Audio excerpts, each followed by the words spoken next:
ಛಾತ್ ಪೂಜೆಯ ಸಮಯದಲ್ಲಿ ಪ್ರಯಾಣಿಕರ ದಟ್ಟಣೆಯನ್ನು ತಪ್ಪಿಸಲು ಭಾರತೀಯ ರೈಲ್ವೆ ವ್ಯಾಪಕ ವ್ಯವಸ್ಥೆಗಳನ್ನು ಮಾಡಿದೆ. ಇದು ದೇಶಾದ್ಯಂತ ಹಬ್ಬಕ್ಕೆ ಜನರು ತಮ್ಮ ಊರುಗಳಿಗೆ ಪ್ರಯಾಣಿಸಲು ಅನುಕೂಲವಾಗಲಿದೆ.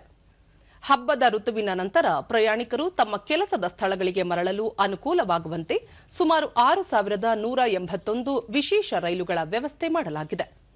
ಮುಂದಿನ 3 ದಿನಗಳಲ್ಲಿ 900ಕ್ಕೂ ಹೆಚ್ಚು ವಿಶೇಷ ರೈಲುಗಳು ಓಡಿಸಲಾಗುತ್ತದೆ ಎಂದು ರೈಲ್ವೆ ಸಚಿವಾಲಯ ತಿಳಿಸಿದೆ.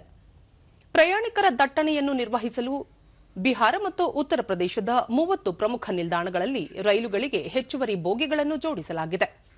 ಛತ್ ಹಬ್ಬಗಳ ಸಮಯದಲ್ಲಿ ಸುಗಮ ಕಾರ್ಯಾಚರಣೆಗಾಗಿ ರೈಲ್ವೆ ನಿಲ್ದಾಣಗಳಲ್ಲಿ ಹೆಚ್ಚುವರಿ ಟಿಕೆಟ್ ಕೌಂಟರ್ಗಳು, ಸಿಸಿಟಿವಿ ಕಣ್ಗಾವಲು ಹಾಗೂ ಇತರ ಪ್ರಯಾಣಿಕ ಸ್ನೇಹಿ ವ್ಯವಸ್ಥೆಗಳನ್ನು ಸಹ ಮಾಡಲಾಗಿದೆ ಎಂದು ಸಚಿವಾಲಯ ತಿಳಿಸಿದೆ.